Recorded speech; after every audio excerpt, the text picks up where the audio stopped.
All right, my pilot Mando cosplay. Show you guys what I made this out of, go through it bit by bit, and just kind of show you how this is all put together.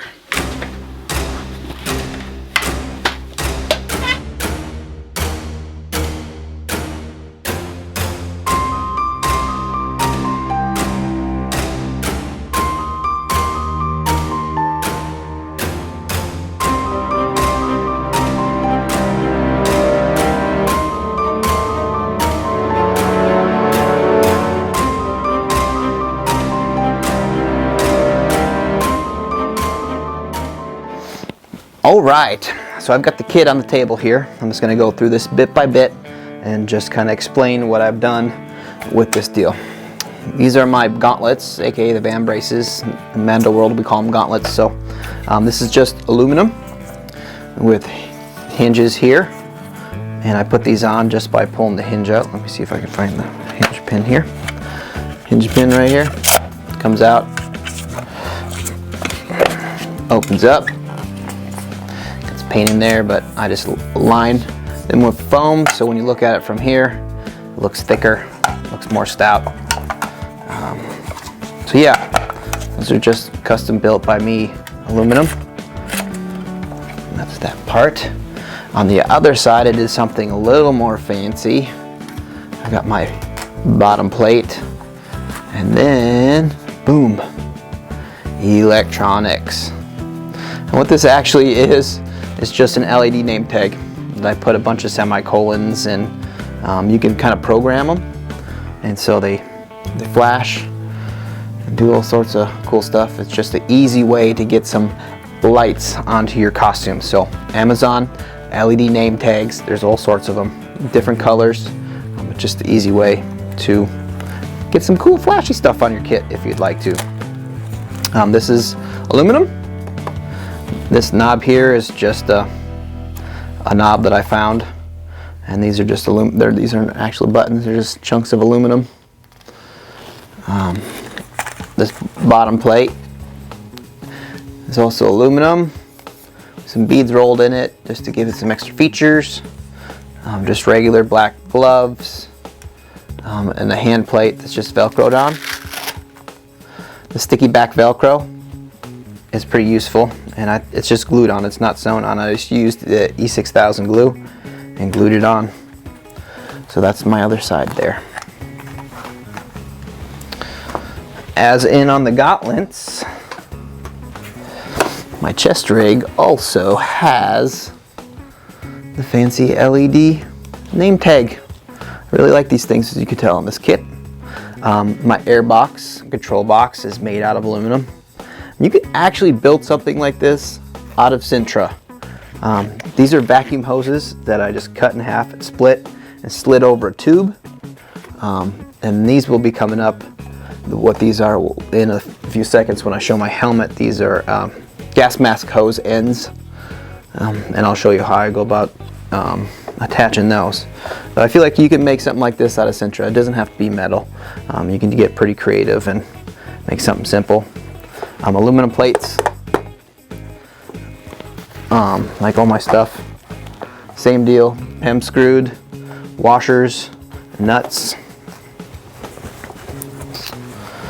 You can see some of the detailing in here. Let's see, get it in the light. Black washed, duck cloth flak vest. If you do a duck cloth flak vest, it has no stretch.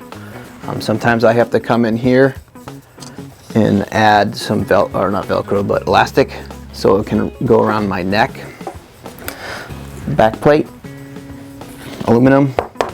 When you make your stuff out of metal, it makes it really easy to get your wearing and detailing. You just beat it against the ground, scrape it with a knife or whatever, or in the gravel, and it kind of just does it for you.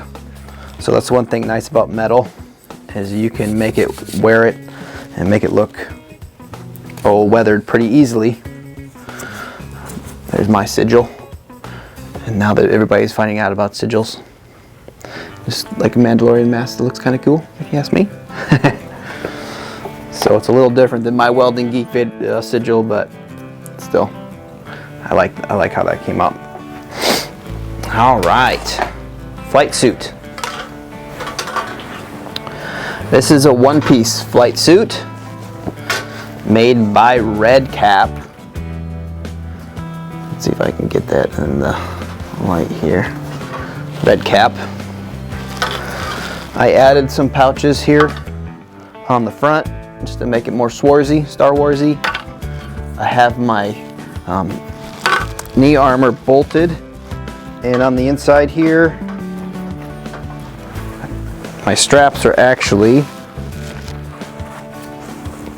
on the insides, so they fit nice and tight to my knee, but don't have the black strap because your straps have to be the same color as your flight suit if you're going for the approval. So I put them on the inside so they just don't show period.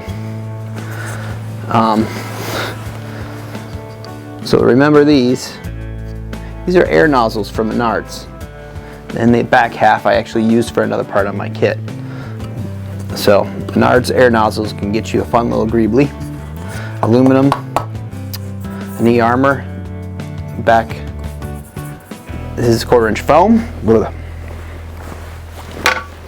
What else? On your flight suits, most of the time you're gonna have to bring in the arms.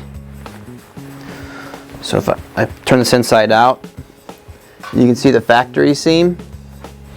Pull this light over here, I keep on.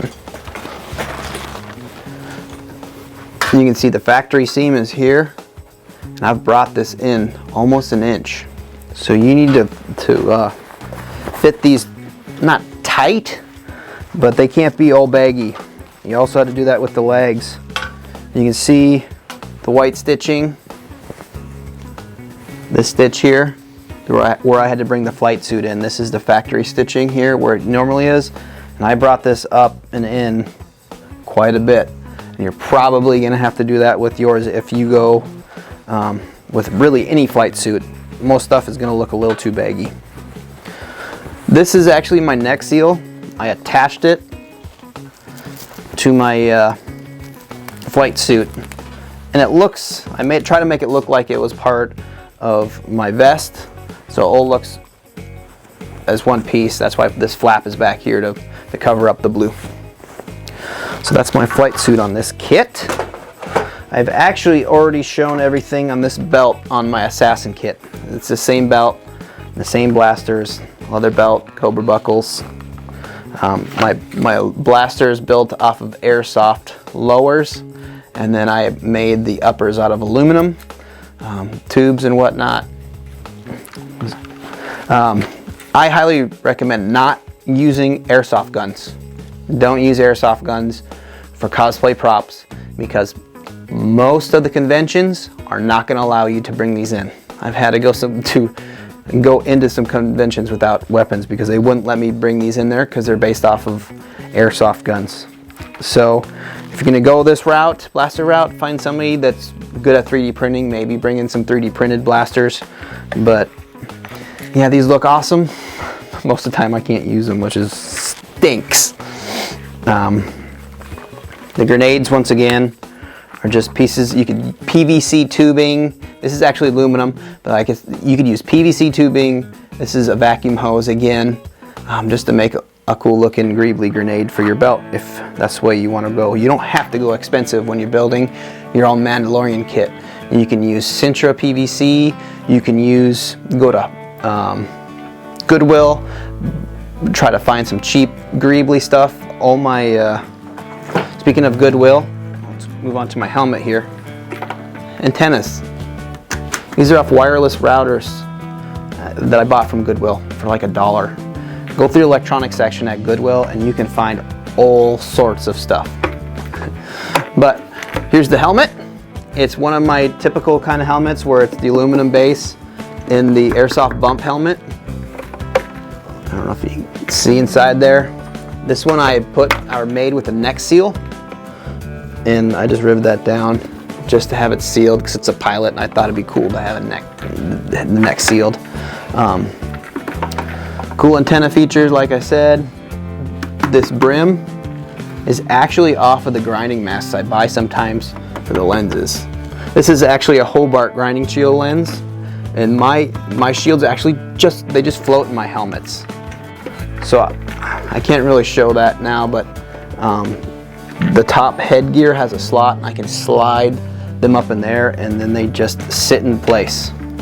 So that's pretty easy. Otherwise, you can use the sticky back Velcro and just Velcro them in, or tape them in. They're pretty light, and they usually stick pretty well inside that curve. All right, just like I was talking about earlier with my vest, these are gas mask hoses that I got off of Amazon. And the other side, the side that actually attaches here, is that top to my breather box from my Pilot. These fittings here are actually aluminum, just welded onto a tube, and they pivot. So yeah, that's the Pilot's helmet. A little fancy back vent.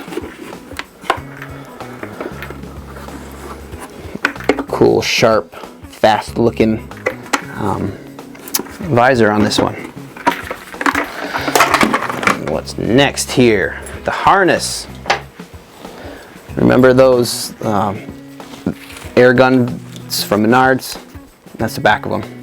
The rest of them, cool looking little blast charges, flares, whatever you want to call them on here. This is just all 1.5 inch webbing sewn together. It's kind of hard to be in a harness. I got plastic Cobra buckles. You could use side release buckles. They don't have to. I just had these around, so I used them. And so this is the Pilot harness. I made a big pouch for the back for carrying stuff. And then the cod piece is just duck cloth with some plates bolted onto it. Once again, these are aluminum.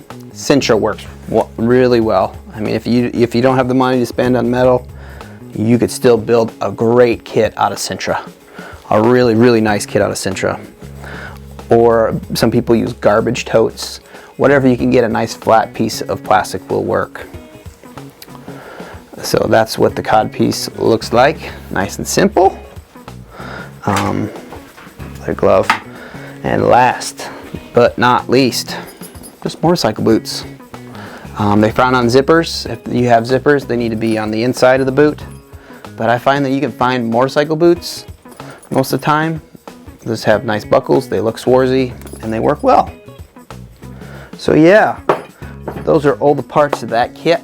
If you see anything on here and have any questions, other questions with what I did, feel free to comment and ask those. Just like all my videos, if you're enjoying this stuff, guys, subscribe. I got more of this stuff coming. Comment, like, and all that stuff. But thanks for all the views, guys. You guys are awesome. My name is Matt Schwartz, and I'm the Welding Geek.